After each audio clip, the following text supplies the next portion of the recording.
नमस्कार, आप देख रहे हैं देश की बात। मैं हूं आपके साथ तन्वीर। रुक करते हैं खबरों का, लेकिन उससे पहले नजर डालते हैं इस वक्त की हेडलाइंस पर।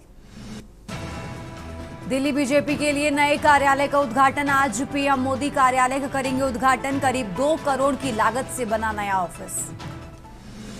पटना मेट्रो रेल प्रोजेक्ट का आज उद्घाटन कर सकते हैं प्रधानमंत्री Narendra Modi. New Pataliputra bus terminal 0 mile और भूतनाथ के बीच होगा संचालन। एक्टर से नेता बने विजय के घर को बम से उड़ाने की मिली धमकी। एक्टर की रैली में भगदड़ से हुई 40 मौतें। नेता प्रतिपक्ष राहुल गांधी ने करूर हादसे पर सीएम स्टालिन और टीवीके प्रमुख विजय से फोन पर की बातचीत।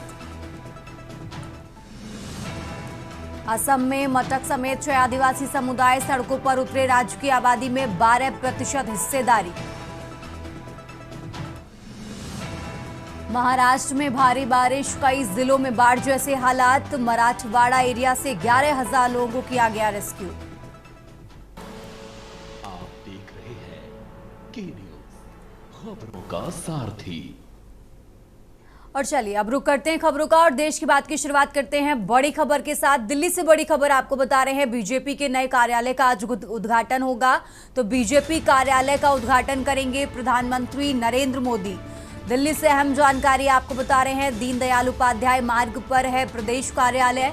राष्ट्रीय मुख्यालय के पास में बना है दिल्ली भाजपा कार्यालय। और इसी के साथ आपको बता दें, उद्घाटन कार्यक्रम में केंद्रीय मंत्रियों सहित कई नेता मौजूद रहेंगे। तो बीजेपी अध्यक्ष जेपी नड्डा ने कार्यालय का भूमि पूजन किया था। जेपी नड्डा ने 9 जून 2023 को कार्यालय का भूमि पूजन किया था और आज प्रधानमंत्री नरेंद्र मोदी कार्यालय का उद्घाटन करेंगे। राजधानी दिल्ली से बड़ी खबर आपको बता रहे हैं, बीजेपी कार्यालय का उद्घाटन करेंगे प्रधानमंत्री नरेंद्र मोदी। बीजेपी अध्यक्ष जेपी नड्डा ने कार्यालय का भूमि पूजन किया था। आपको बता दें, 9 जून 2023 को कार्यालय का जेपी नड्डा ने भूमि पूजन किया था और आज इस नए कार्यालय का उद्घाटन करेंगे प्रधानमंत्री नरेंद्र मोदी। तो बड़ी खबर आपको बता रहे हैं, दिल्ली से अहम जानकारी आपको बता रहे हैं, बीजेपी कार्यालय का उद्घाटन करेंगे प्रधानमंत्री नरेंद्र मोदी।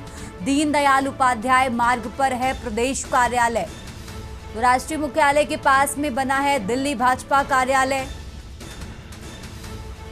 और आज राष्ट्रीय मुख्यालय के पास जो दिल्ली भाजपा कार्यालय बना है उसका उद्घाटन करने वाले हैं प्रधानमंत्री नरेंद्र मोदी। आपको बता दें, इस कार्यक्रम में केंद्रीय मंत्रियों सहित कई नेता मौजूद रहेंगे। तो यह अहम जानकारी दिल्ली से आपको बता रहे हैं।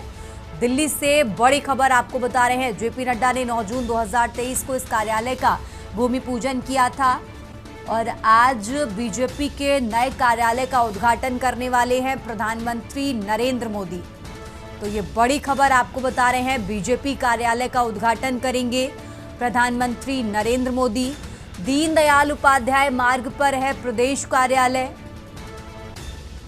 तो राष्ट्रीय मुख्यालय के पास में बना है दिल्ली भाजपा कार्यालय। ये बड़ी खबर आपको बता रहे हैं, राष्ट्रीय मुख्यालय के पास बने दिल्ली भाजपा कार्यालय का आज उद्घाटन करने वाले हैं प्रधानमंत्री नरेंद्र मोदी। आपको बता दें, इस कार्यक्रम में केंद्रीय मंत्रियों सहित कई नेता मौजूद रहेंगे।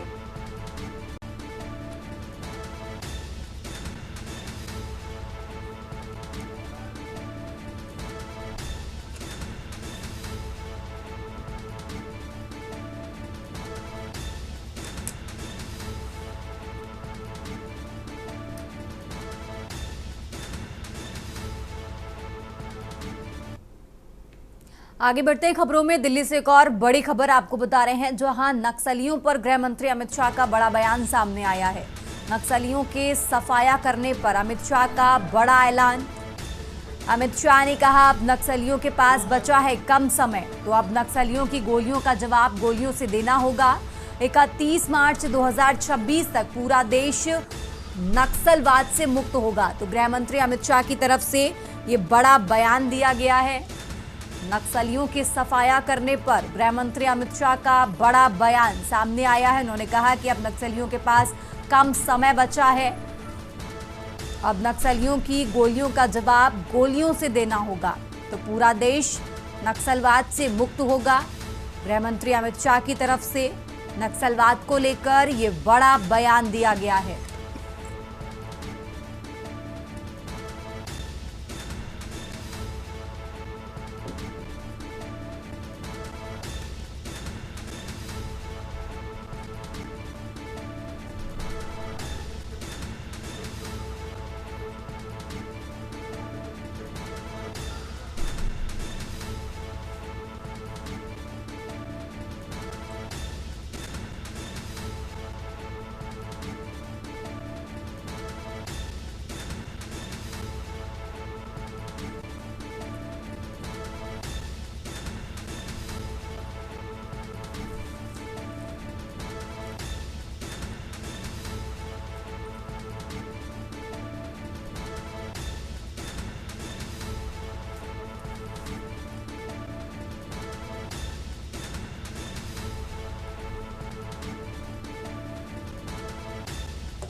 आगे बढ़ते हैं खबरों में। अब खबर गुरुग्राम से है, जहां हरियाणा के श्रमिकों के नाम रहा।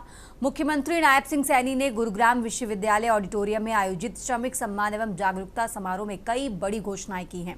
उन्होंने श्रमिकों के कल्याण, सुरक्षा और गरिमा सुनिश्चित करने के लिए 5 अत्याधुनिक श्रमिक सुविधा केंद्र स्थापित करने की घोषणा की है। मुख्यमंत्री ने बताया कि पहले चरण में प्रदेश के विभिन्न चौराहों पर 150 श्रमिक शेड बनाए जाएंगे, ताकि श्रमिकों को बेहतर सुविधाएं मिल सकें। साथ ही सोनीपत, गुरुग्राम, सोहना, पलवल और बावल में 5 नए श्रम न्यायालय स्थापित किए जाएंगे, जिससे श्रमिकों को त्वरित न्याय मिल सकेगा। इस अवसर पर श्रम कल्याण बोर्ड के तहत 37,000 से ज्यादा श्रमिकों के बैंक खातों में करीब 26 करोड़ रुपए से ज्यादा की राशि सीधे ट्रांसफर की गई है। मुख्यमंत्री ने कहा कि सिलिकोसिस पुनर्वास नीति का दायरा बढ़ाकर अब एबेस्टोसिस, बायसिनोसिस व बैगियोसिस जैसे व्यावसायिक रोगों को भी शामिल किया जाएगा। उन्होंने ये भी घोषणा की कि अब 20 से कम श्रमिकों को नियोजित करने वाले प्रतिष्ठानों को दुकान एवं स्थापना अधिनियम के तहत पंजीकरण से छूट दी जाएगी।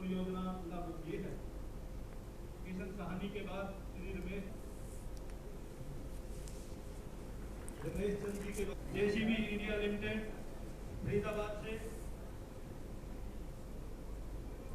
मैं सोना PLW लिमिटेड गुरुग्राम की एक कंपनी है, और अगले अवार्ड के लिए मैं आमंत्रित करता हूं हीरो मोटरकॉर्प लिमिटेड रेवाड़ी। इस मोबाइल ऐप के शुरुआत से ऑनलाइन कल्याणकारी योजनाओं के लिए हमारे श्रमिक भाई आवेदन कर सकते हैं। और अब खबर हजारीबाग से है, जहां दुर्गा पूजा को लेकर हजारीबाग जिला प्रशासन पूरी तरह सतर्क और सक्रिय नजर आ रहा है। जिला उपायुक्त शशि प्रकाश सिंह और पुलिस अधीक्षक अंजनी अंजान खुद मोटरसाइकिल पर सवार होकर सड़कों पर उतरे और शहर के विभिन्न पूजा पंडालों का निरीक्षण किया। ये पहली बार हुआ जब जिले के शीर्ष अधिकारी खुद आम जनता के बीच आकर स्थिति का जायजा लेते दिखे। निरीक्षण के दौरान उपायुक्त और एसपी ने सुरक्षा प्रबंधन, भीड़ नियंत्रण और ट्रैफिक व्यवस्था को लेकर अधिकारियों को आवश्यक दिशा निर्देश दिए। उन्होंने यह सुनिश्चित करने का आदेश दिया कि श्रद्धालुओं को किसी प्रकार की असुविधा ना हो, सभी पूजा स्थलों पर शांति बनी रहे। प्रशासन की इस पहल से स्थानीय जनता में सकारात्मक संदेश गया है। लोगों ने कहा कि इससे उन्हें सुरक्षा का भरोसा मिला है और वे उत्सव को बेखौफ होकर मना सकेंगे। कई श्रद्धालुओं ने यह भी कहा कि पहले कभी इतने उच्च स्तर के अधिकारी इस तरह सड़कों पर उतरकर जनता के बीच नहीं आए। प्रशासन की सक्रियता ने यह साफ कर दिया कि दुर्गा पूजा के दौरान किसी भी प्रकार की लापरवाही बर्दाश्त नहीं की जाएगी।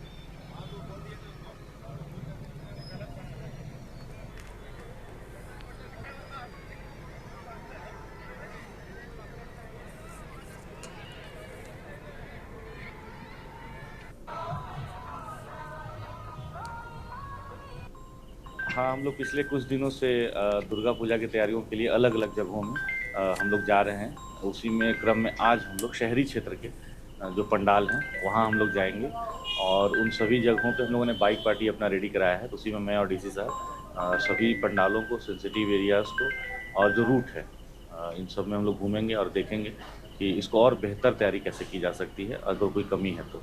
हम के तैयारियों को लेकर के आज प्रशासन जो है वो सड़क पे है। हम लोग पंडालों में क्या तैयारी की गई है, ट्रैफिक की व्यवस्था, स्वच्छता, लॉ एंड ऑर्डर, सारे इश्यूज़ और वो ध्यान में रखते हुए हम लोग अभी फील्ड में घूमेंगे और क्या तैयारियां हैं, क्या कुछ कमियां हैं, उस सब पे हम लोग दिशा निर्देश जारी करेंगे।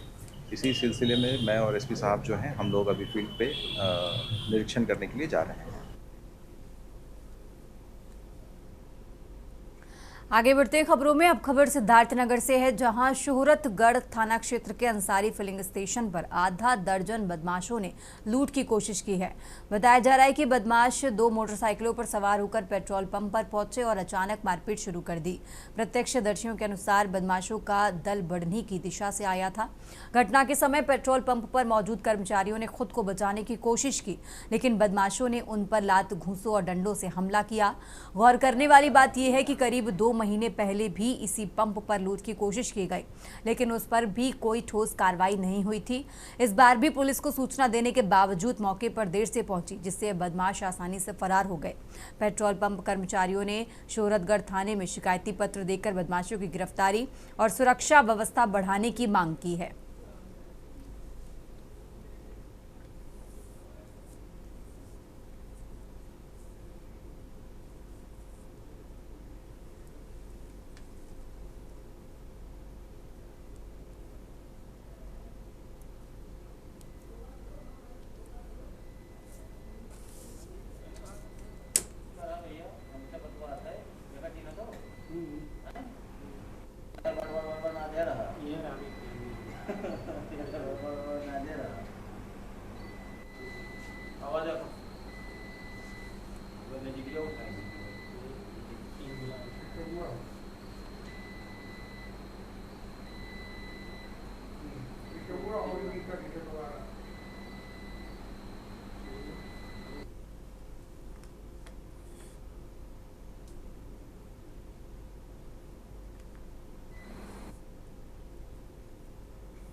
आगे बढ़ते खबरों में अब खबर रेवाड़ी से है, जहां कांग्रेस के वरिष्ठ नेता पूर्व सांसद एवं फिल्म अभिनेता राज बब्बर ने रेवाड़ी पहुंचकर भारतीय जनता पार्टी पर तीखा हमला बोला है। उन्होंने कहा कि भाजपा की नीतियों ने देश के युवाओं की उम्मीदों को तोड़ दिया है। उन्होंने बिहार चुनाव को लेकर कहा कि भाजपा की जीत के कोई चांस नहीं है और जनता पूरी तरह से बदलाव चाहती है। राज बब्बर ने कहा कि जहां जहां भाजपा की सरकारें हैं, वहां युवा सड़कों पर आंदोलन कर रहे हैं। उत्तराखंड और कर्नाटक जैसे राज्यों में बेरोजगारी और असंतोष चरम पर है। भाजपा के पास ना तो समाधान है और ना ही इच्छा शक्ति। उन्होंने भाजपा पर वोट चोरी के आरोप भी लगाए हैं और कहा कि जनता अब इनकी सच्चाई जान चुकी है। कांग्रेस की गुटबाजी को लेकर पूछे गए सवाल पर उन्होंने कहा कि लोकतंत्र में गुटबाजी पार्टी को कमजोर नहीं बल्कि मजबूत बनाती है।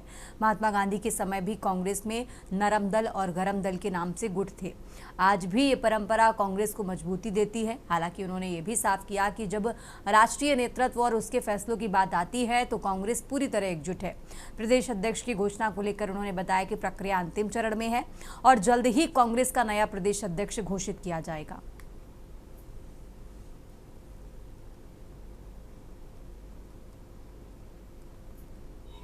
देखिए, एक प्रक्रिया है और ये भी सच है कि ये प्रक्रिया अब बिल्कुल जो है अंतिम उस पर है, पड़ाव पर है।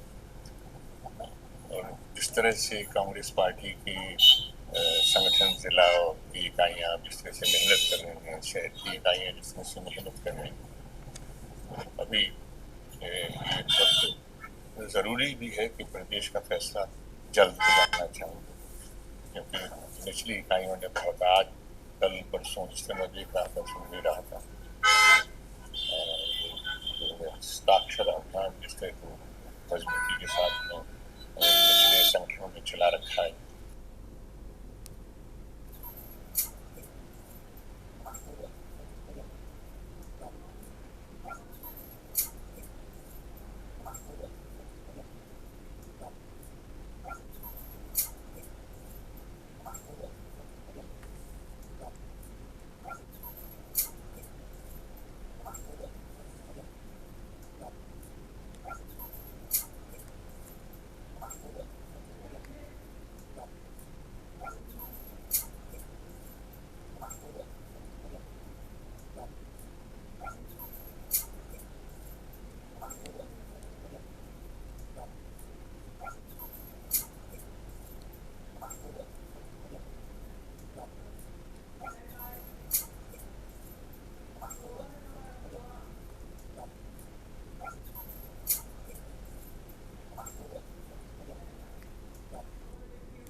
देश की बात में आगे बढ़ते हैं। अब खबर अमरोहा से है, जहां तेज रफ्तार ट्रक ने ट्रैक्टर ट्रॉली में टक्कर मारी है। इस हादसे में ट्रैक्टर सवार 2 लोगों की मौके पर ही मौत हो गई है। ट्रक चालक हादसे के बाद ट्रक छोड़कर फरार हुआ। अमरोहा से खबर आपको बता रहे हैं, जहां सूचना मिलते ही मौके पर पुलिस पहुंची। ईंट बेचने के लिए गजरौला जा रहे थे ये दोनों मृतक और उसी दौरान ये हादसा हुआ है। सैदनगरी थाना क्षेत्र के उझारी के पास ये हादसा हुआ। तो अमरोहा से खबर आपको बता रहे हैं।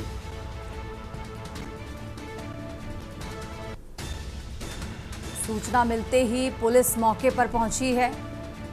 ईंट बेचने के लिए गजरौला जा रहे थे दोनों मृतक और उसी दौरान यह हादसा हुआ है।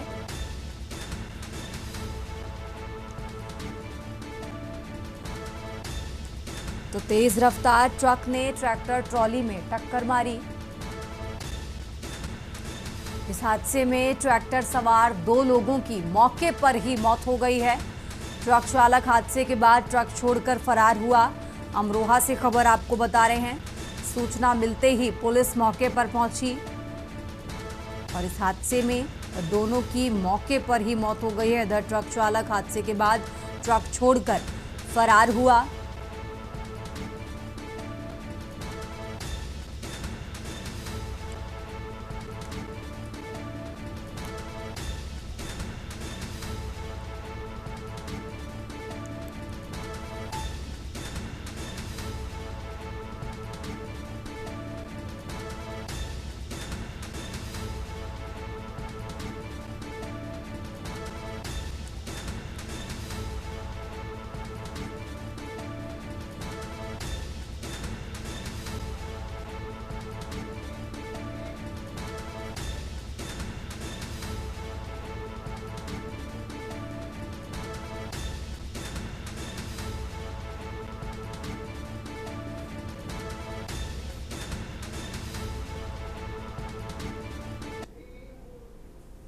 देश की बात में फिलहाल यहाँ रुकेंगे एक छोटे से ब्रेक के लिए। आप देख रहे हैं के न्यूज, खबरों का सारथी।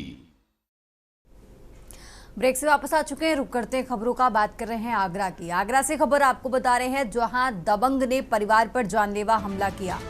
2 दर्जन से ज्यादा हमलावरों ने परिवार पर हमला किया है।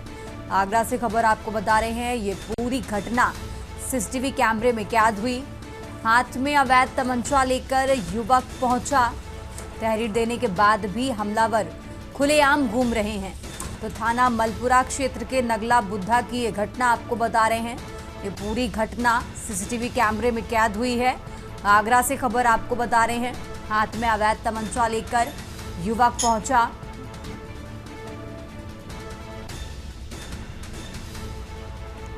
तो तहरीर देने के बाद भी आरोपी खुलेआम घूम रहे। थाना मलपुरा क्षेत्र के नगला बुद्धा की ये घटना आपको बता रहे हैं। आगरा से खबर आपको बता रहे हैं जहां दबंग ने परिवार पर जानलेवा हमला किया।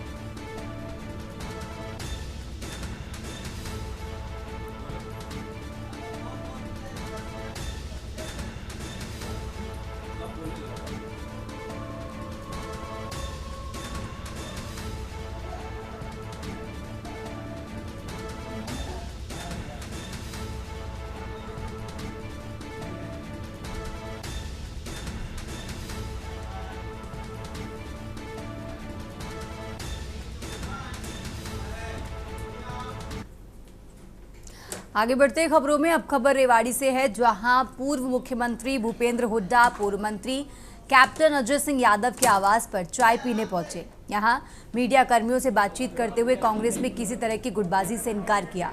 वहीं सत्तारूढ़ दल में गुटबाजी होने का दावा किया। पूर्व सीएम ने कहा कि प्रदेश की कानून व्यवस्था पूरी तरह ध्वस्त है। भाजपा पर धोखेबाजी का आरोप लगाते हुए दावा किया कि चुनाव के दौरान जारी किए गए राशन कार्ड अब निरस्त किए जा रहे हैं। इसी तरह महिलाओं को हर महीने 2100 रुपए देने पर अमल नहीं किया जा रहा है। किसान धान बाजरा की उपज बेचने के लिए दर दर भटकने को मजबूर हैं, लेकिन उन्हें फसल उत्पादन की लागत नहीं वसूल हो पा रही है। उन्होंने इनेलो की रोहतक में आयोजित रैली को फ्लॉप ठहराते हुए खोदा पहाड़ निकली चुहिया का तंज भी कसा।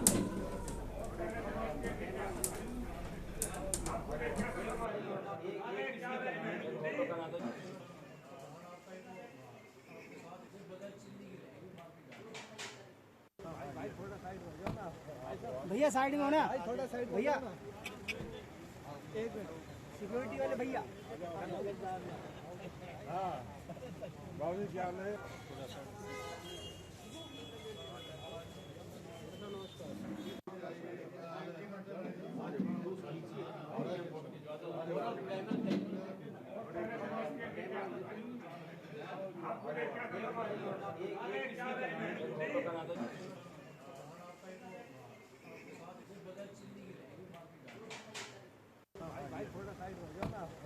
भैया साइड में होना, थोड़ा साइड भैया, एक मिनट, सिक्योरिटी वाले भैया।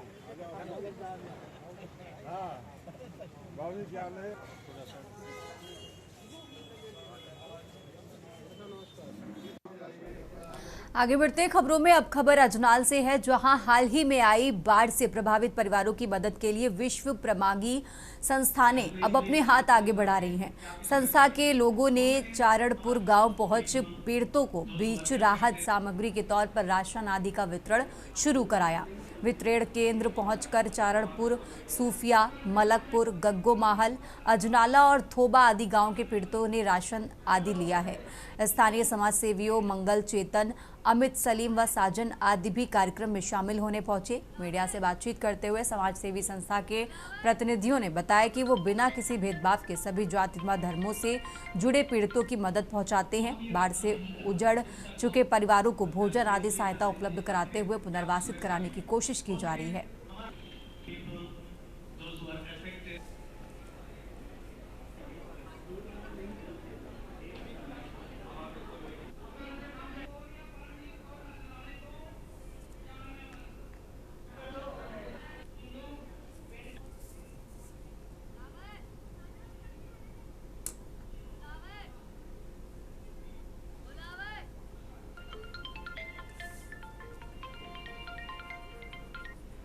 तो हम ये राजनीति नहीं करना और जागरूक इसलिए कर रहे थे कि आपकी सुरक्षा के लिए हो सके हमारा people those who are affected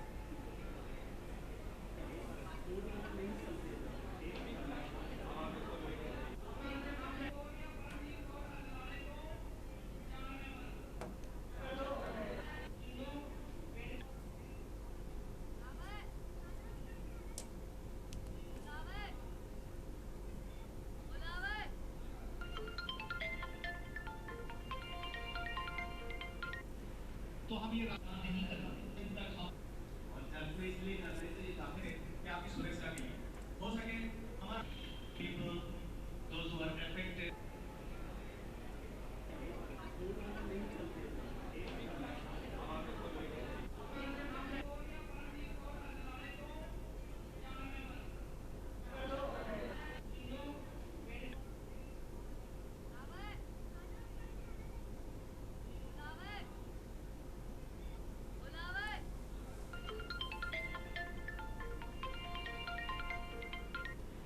तो हम ये राजनीति नहीं करना और जागरूक इसलिए कर रहे थे कि आपकी सुरक्षा के लिए हो सके हमारा people those who are affected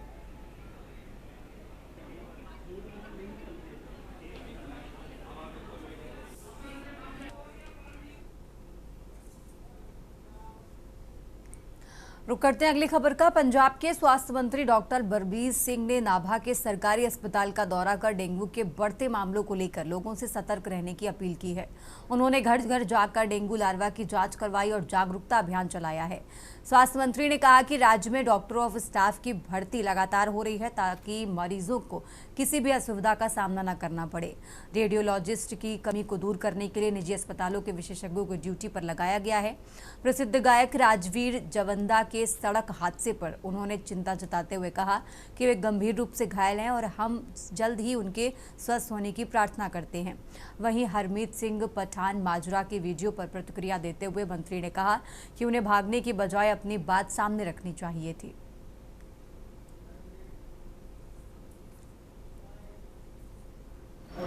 सारे पंजाब दे विच सारे नॉर्थन इंडिया दे विच हैगी आ। इस बारी जो वातावरण की चेंज है हड़ा करके बारिशां ज़्यादा होने करके कुछ एक जगह ते प्रॉब्लम वध जाती है। जे मैं गल करा हुण जिहड़ा साडे थोड़े जिहे डेंगू के केसेस वधने शुरू होए आ इस बारी जिहड़े असीं टेस्ट कीते आ क्योंकि असीं भला क्लिनिक भी टेस्ट करन लग गए आम आदमी क्लिनिक दे विच टेस्ट साडे जिहड़े हैगे आ 7000 ज़्यादा होए आ।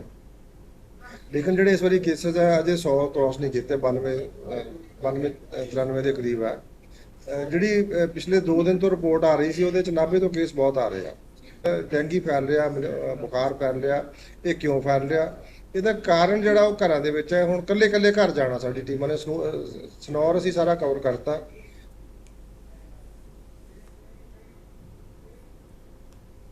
खबरों का सिलसिला लगातार जारी है। फिलहाल यहाँ रुकते हैं एक छोटे से ब्रेक के लिए। आप देख रहे हैं के न्यूज, खबरों का सारथी। ब्रेक से वापस आ चुके हैं। रुक करते खबरों का। पटियाला के सनौर हलके से विधायक हरमीत सिंह पठान माजरा की पत्नी पटियाला के एक निजी अस्पताल में भर्ती हैं। जब वो शिरोमणि अकाली दल के नेता सुरजीत सिंह रखड़ा उनसे मिलने अस्पताल पहुंचे तो उन्हें हरमीत सिंह पठान माजरा की पत्नी से मिलने नहीं दिया गया और उनसे फोन पर हरमीत सिंह पठान माजरा की पत्नी का हालचाल पूछा गया। मीडिया से बात करते हुए उन्होंने कहा कि राजनीति अलग बात है, लेकिन जिस हिसाब से सरकार ने एक विधायक की पत्नी को 1 महीने तक नजरबंद रखा और उसका इलाज तक नहीं करवाया, और जब हरमीत सिंह पठान माजरा ने सोशल मीडिया पर आकर ये मामला सबके सामने रखा तो मजबूरी में पुलिस ने उन्हें पटियाला के अमर अस्पताल में भर्ती कराया। ये बहुत ही बुरी बात है और राजनीति का स्तर गिरा रही है। उन्होंने कहा कि सरकार इस हद तक दबाव बना रही है कि अगर कोई उनका हालचाल पूछने भी आता है तो उसे मिलने तक नहीं दिया जाता।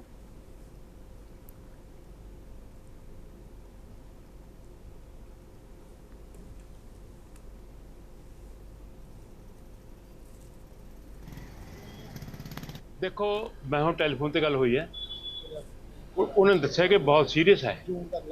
जे इन्नी सीरीयस वाली गल होवे, कोई बंदा भी होवे, मैं कहना कैदी भी होवे, अरेस्ट भी होवे, पर उन्होंने भी इलाज तक कराना सरकार की ड्यूटी बनती है। जे सरकार रोके इस गल नूं कि भी इलाज भी नहीं कराना, अंदरों बाहर भी निकलना, इतों माड़ी गल नहीं है। जिन्ना कंडेम करिए उन्ना माड़ा है। ਤੁਸੀਂ ਦੇਖ ਗਏ ਹੁਣ अंदर जाके आए हो? नहीं, सानू भी नहीं अंदर जान देता। वो क्यों जी जान के? आ देखो सब खड़े पुलिस वाले की कहते हैं नहीं अंदर नहीं जा सकते। कारण की दस्से? और रुक करते हैं अगली खबर का। अब खबर अमृतसर से है, जहां पुलिस ने बब्बर खालसा इंटरनेशनल मॉड्यूल का भंडाफोड़ करते हुए 4 आरोपियों को गिरफ्तार किया है। गिरफ्तार आरोपी दीवारों पर नारे लिखते हुए ट्रेन के कोच में पेंटिंग कर लोगों में गलत संदेश भेजने की साजिश को अंजाम देते थे। जरूरत पड़ने पर आतंकी संगठन के लिए काम करने वाले आरोपी गोलीबारी करने का प्रशिक्षण प्राप्त थे। पुलिस कमिश्नर के मुताबिक 17 अगस्त को कुख्यात आतंकी गुरपतवंत सिंह पन्नू ने सोशल मीडिया पर एक वीडियो जारी कर इसकी जिम्मेदारी ली थी। वायरल वीडियो का संज्ञान लेकर पुलिस ने BKI के लिए काम करने वाले गुरविंदर सिंह उर्फ हरमन और विशाल को गिरफ्तार करते हुए कब्जे से एक पिस्तौल, एक स्प्रे पेंट की बोतल और बाइक बरामद की है। पूछताछ में आरोपियों ने अमृतसर में भित्ति चित्र बनाने में संलिप्तता कबूल करते हुए अन्य सहयोगियों जोबनदीप और विशाल उर्फ कीड़ी के नाम बताए। साथ ही विशाल पुत्र रविदास ने उन्हें रसद सहायता के साथ ठहरने का स्थान उपलब्ध कराता था।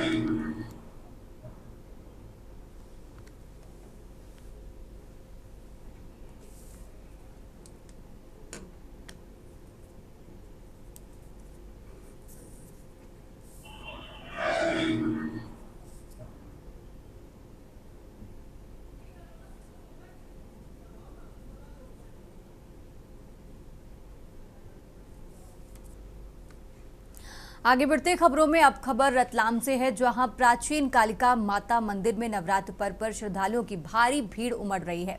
मंदिर का निर्माण आपको बता दें तकरीबन 350 साल पहले तत्कालीन राजा रतन सिंह ने 1656 से 1658 के बीच कराया था। हालांकि मंदिर में विराजमान मां कालिका की मूर्ति इससे भी प्राचीन बताई जाती है। शारदीय नवरात्र में जहां मंदिर में प्रतिदिन सुबह शाम गरबा आयोजित हो रहा है। हालांकि मंदिर तक विद्युत लाइन न खींची होने से दर्शनार्थियों को दिक्कतों का सामना सामना करना पड़ता है।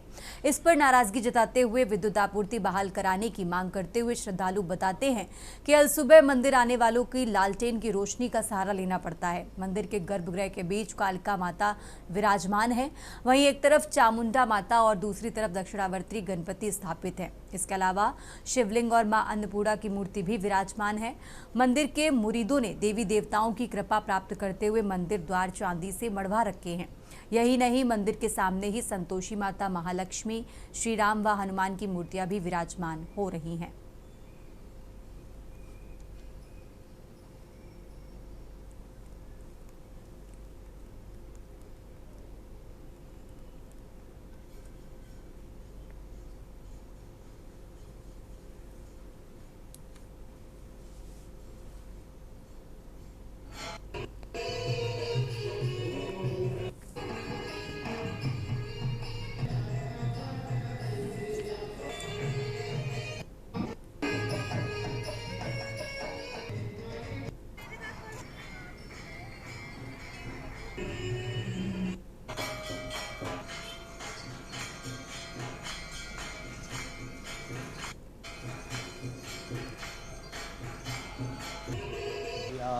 ये कालिका माता मंदिर रतलाम की कुलदेवी हैं और 350 से 400 वर्ष पुराना ये मंदिर है और प्रतिमा भी उतनी पुरानी। यहाँ के जो राजा थे धन सिंह, वही उन्होंने ये प्रतिमा स्थापित की थी और तब से ही हमारा ही परिवार यहाँ पर पूजा करते हुए आ रहा है। नवरात्रि की बात रही तो नवरात्रि में तो माता का अलग ही रूप होता है और नवरात्रि के 9 दिनों में यहाँ से ही नहीं, रतलाम में ही नहीं, रतलाम के आसपास से ही दूर दूर से भी, यानी कि गुजरात, महाराष्ट्र और भी कई जगह से लोग आते हैं और दर्शन प्राप्त करते हैं और माता जो भी आस्था श्रद्धा से यहाँ पे अपनी मनोकामना लेके आता है, सबकी मुरादें माँ पूरी करती है।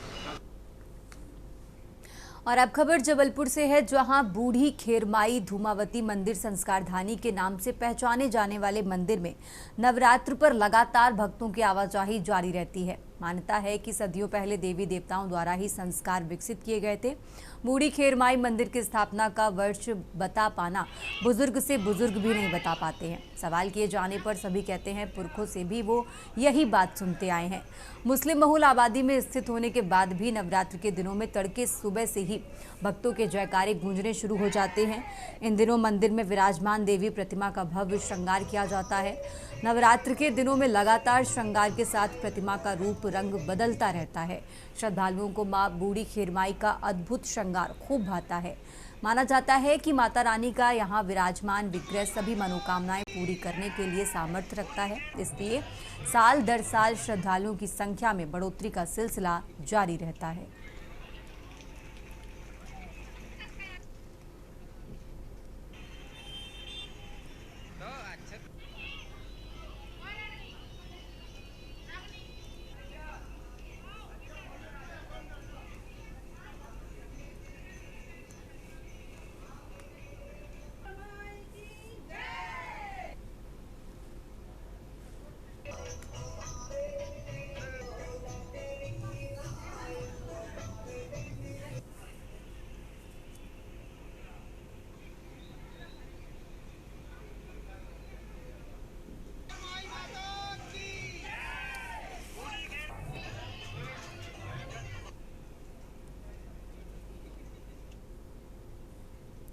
आगे बढ़ते खबरों में अब खबर गौरेला से है, जहां पेंड्रा राजमार्ग क्रमांक 45 की जर्जर हालत और लगातार हो रही दुर्घटनाओं से नाराज नागरिकों और जनप्रतिनिधियों ने सड़क पर उतरकर जोरदार धरना प्रदर्शन किया। पूर्व और वर्तमान नगरपालिका अध्यक्ष के नेतृत्व में हुए इस आंदोलन में सड़क पर बैठकर चक्का जाम किया गया, जिससे करीब 1 घंटे तक यातायात बाधित रहा। प्रदर्शनकारियों ने लोक निर्माण विभाग की उदासीनता पर नाराजगी जताते हुए 3 दिन में गड्ढों की मरम्मत की चेतावनी दी है। मौके पर पहुंचे एसडीओ ने आश्वासन दिया कि गड्ढा भराई का काम शुरू हो चुका है और जल्द पूरा किया जाएगा। आंदोलनकारियों ने एम्बुलेंस और जरूरी सेवाओं को जाम से मुक्त रखा, मानवीय संवेदनाएं भी दिखाई।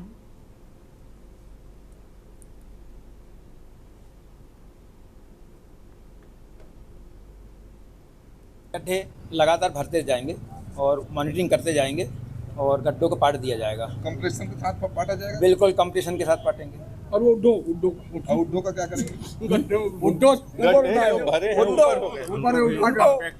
उनको छील करके उनको छीलेंगे ना। कल ही हो जाएगी। कल बात है, कई बार निवेदन किया, पूरी सड़कें दुर्गा मंदिर से लेकर, खासतौर से शहर के अंदर की दुर्गा मंदिर से लेकर सिमरा तराह तक गड्ढों से भरा पड़ा है। यहाँ पे 2-2, 3-3 स्कूल हैं। प्रतिदिन स्कूल के बच्चे साइकिलों से जाते हैं, पैदल जाते हैं। हम लोग भी प्रतिदिन चलते हैं और प्रतिदिन लोग गड्ढों में गिर के घायल हो रहे हैं, चोट खा रहे हैं, मरने की भी संभावना है। देश की बात में आगे बढ़ते हैं। छत्तीसगढ़ के कांकेर जिले में चल रहे नक्सल विरोधी अभियान के तहत सुरक्षा बलों को एक बड़ी सफलता मिली है। बस्तर रेंज के आईजी सुंदर राजपूत के नेतृत्व में चलाए जा रहे इस अभियान के दौरान कांकेर के चिड़खड़कक जंगलों में सुरक्षा बलों और नक्सलियों के बीच भीषण मुठभेड़ हुई, जिसमें एक महिला सहित 3 नक्सली मारे गए। सूचना मिली थी कि कई नक्सली चिड़खड़क के जंगलों में सक्रिय हैं। सुरक्षा बलों की टीम जब इलाके में सर्च ऑपरेशन के लिए पहुंची, तभी नक्सलियों ने अचानक फायरिंग शुरू कर दी। जवानों ने भी मुंहतोड़ जवाब दिया और लगभग 1.5 घंटे तक चली मुठभेड़ में 3 नक्सलियों को मार गिराया।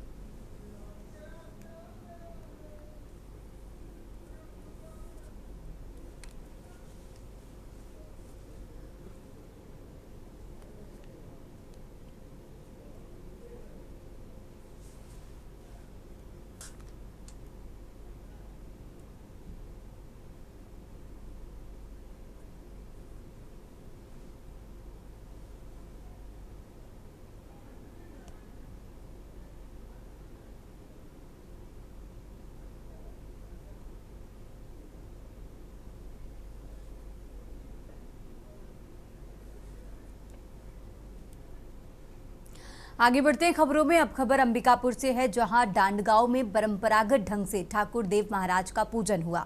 सरगुजा अंचल में ठाकुर देव महाराज की इस पूजा को दसई कर्मा भी कहा जाता है। मान्यता के अनुसार मन्नत पूरी होने पर बकरों की बलि देकर प्रसाद वितरित किया जाता है। साथ ही मंदिर पहुंचने वाले श्रद्धालुओं का गरबा के जरिए स्वस्थ मनोरंजन भी होता है। नवरात्र के दिनों में अंबिकापुर बिलासपुर मार्ग स्थित इस मंदिर में श्रद्धालुओं का लगातार आवागमन जारी रहता है।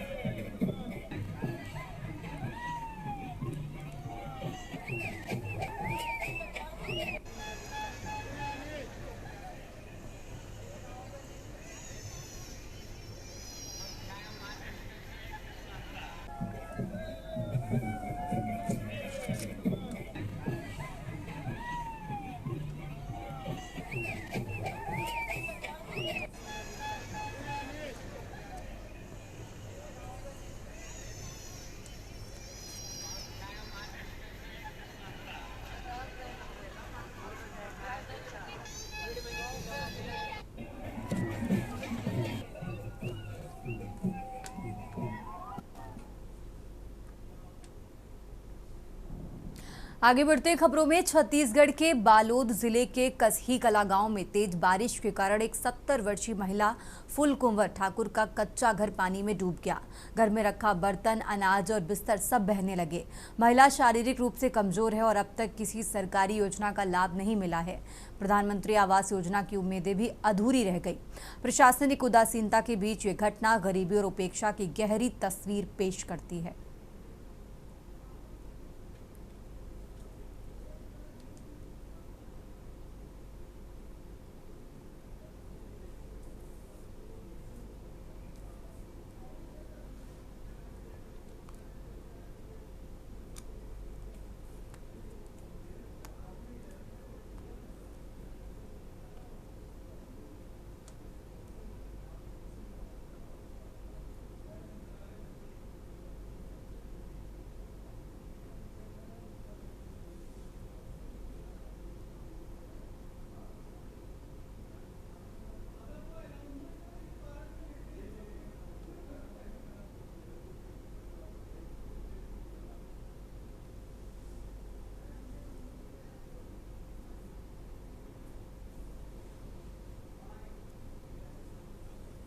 मोर घर में पानी बर्तन मन चौरा थे।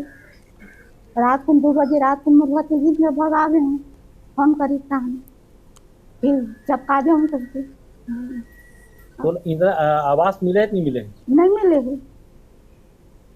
आवेदन दिया 6-7 घंटे दे डाले। अच्छा, का क्या क्षेत्र आज नहीं आवेदन दे तो फिर आज नहीं वहाँ से। मैं इस बारे में कहना चाहूँगी, वो एक आंकी महिला और अकेला रहती है और उसके घर में माड़ी से भरते हुए मतलब माड़ी के इतना पानी भरा हुआ है।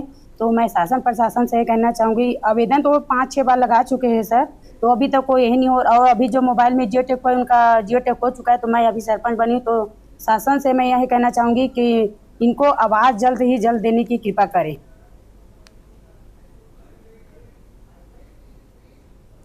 देश की बात में फिलहाल वक्त हो चला एक छोटे से ब्रेक का। आप देख रहे हैं के न्यूज, खबरों का सारथी।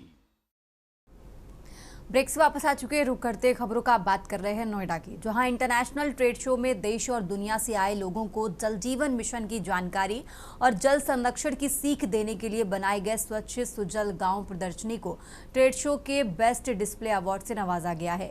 जल जीवन मिशन उत्तर प्रदेश को ये पुरस्कार ट्रेड शो एरिया के हॉल नंबर 7 की सबसे शानदार प्रदर्शनी के लिए दिया गया है। आपको बता दें, जल जीवन मिशन के वरिष्ठ मीडिया सलाहकार राधाकृष्ण त्रिपाठी ने विभाग की ओर से पुरस्कार ग्रहण किया।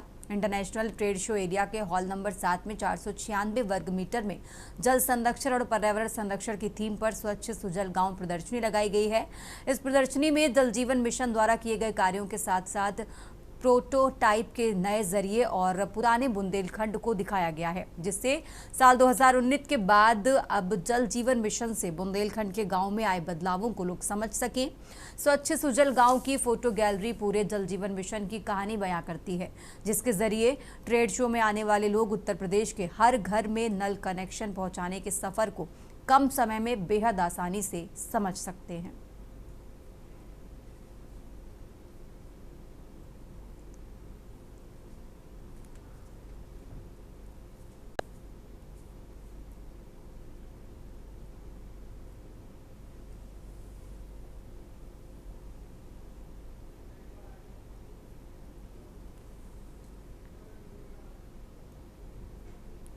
आगे बढ़ते हैं खबरों में। Federation of Indian journalist and activist और गोल्डन क्लब के संयुक्त तत्वाधान में शहीद आजम भगत सिंह की जयंती पर कानपुर मेट्रो में राष्ट्रभक्त राइड आयोजित की गई। यूपी मेट्रो रेल कॉरपोरेशन का इसमें सहयोग रहा।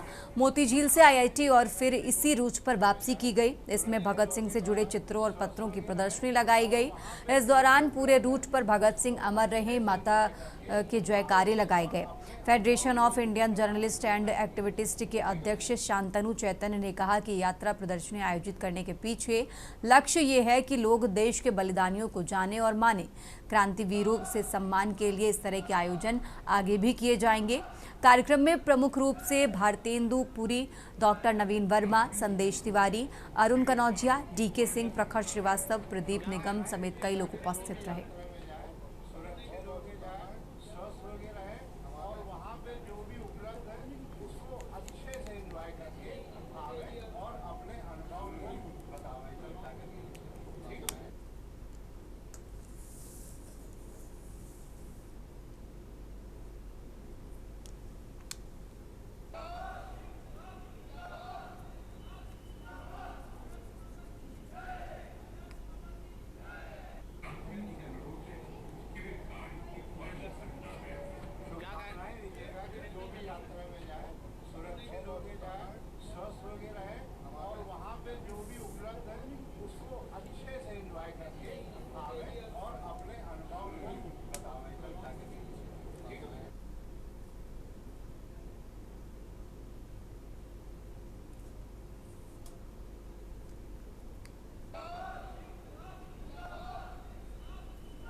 आज शहीद आजम भगत सिंह की जयंती है, तो फिजा federation of Indian journalist and activist और गोल्डन क्लब के संयुक्त तत्वावधान में ये पैट्रियट राइड का आयोजन किया गया है, जो यहाँ मोतीझील मेट्रो स्टेशन से IIT तक जाएगी। इसमें भगत सिंह के चित्रों और पत्रों की प्रदर्शनी लगाई जाएगी और उनके इन चित्रों और पत्रों को देखकर ये संदेश दिया जाएगा कि जो देश के लिए बलिदान होता है वही सर्वोच्च बलिदान होता है।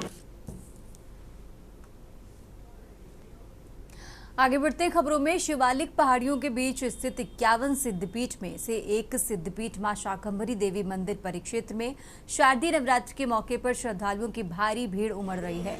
आयोजित मेले में आने वाले श्रद्धालुओं की सुरक्षा व सुविधाओं को लेकर डीएम, एसडीएम और जिला पंचायत सहित मंदिर व्यवस्थापकों द्वारा तमाम व्यवस्थाएं की गई और भारी पुलिस बल तैनात है।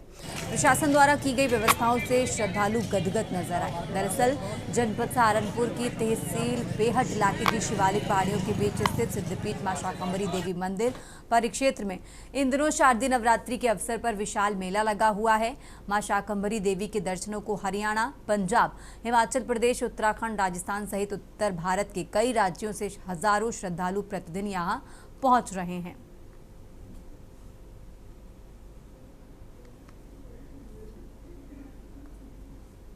हर साल माता के दर्शन करने के लिए, लेकिन यहाँ की जो डीएम सर और एसएसपी सर है उन्होंने काफ़ी अच्छी व्यवस्था की है। टॉयलेट की, पानी पीने की व्यवस्था की गई है। भाई बहुत ही अच्छी सुविधा, भाई श्रद्धालु को मतलब किसी भी चीज़ की कमी नहीं है। पानी की हर 10 मिनट पर सुविधा है। और जी जो मतलब श्रद्धालु है अपने बड़ी यात्रा कर रहे हैं उनके लिए अच्छी मैट की सुविधा है। मैं ना 3-4 साल से आ रहा हूँ यहाँ पे, और ये जो मैट वाली सुविधा है ये अब की बार बड़ी बेस्ट सुविधा है, पहले नहीं रहती थी। और यहाँ पे पानी की भी व्यवस्था अब की बार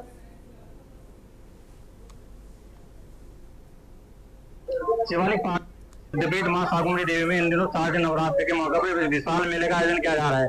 इस वक्त हम मौजूद है सिद्धपीठ मां शाकंभरी देवी परिक्षेत्र में बनाई गई मेला कोतवाली में, जहां आप देख सकते हैं कि जो प्रशासन और पुलिस के तमाम अधिकारी यहाँ मौजूद हैं। लगातार मेले पर अपनी पैनी नजर बनाए हुए हैं।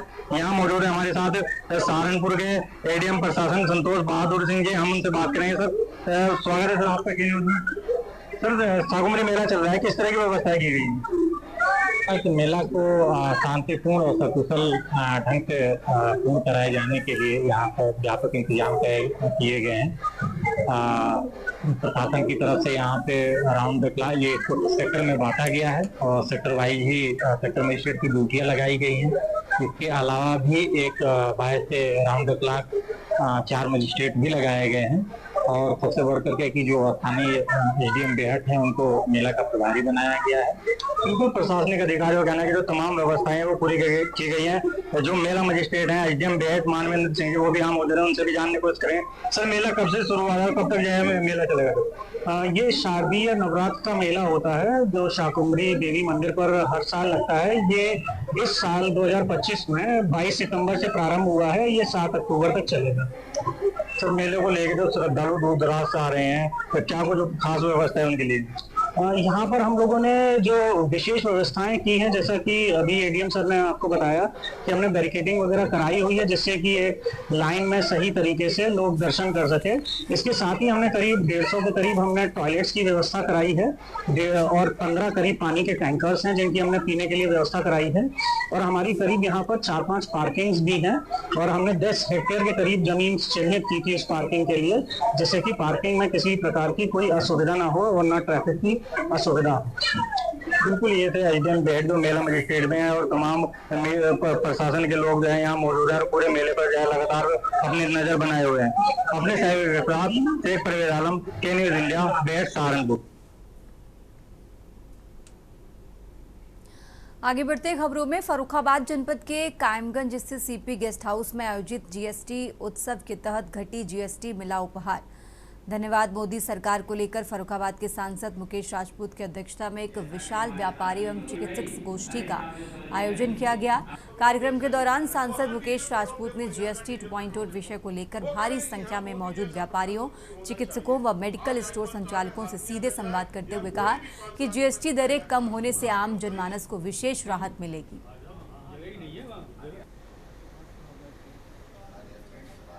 आज कायमगंज में व्यापारियों के साथ में जीएसटी के संबंध में कि आप लोग सस्ते दर पर जीएसटी जो घटाई गई है, आप जीएसटी लेस सामान लाएंगे और जीएसटी घटे दर पर लोगों को सामान बेचेंगे।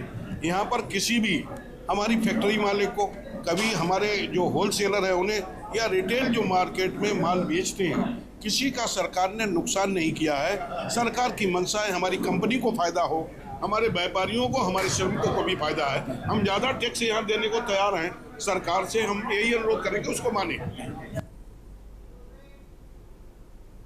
देश की बात में फिलहाल इतना ही। आप देखते रहिए के न्यूज़ इंडिया। आप देख रहे हैं के न्यूज़, खबरों का सारथी।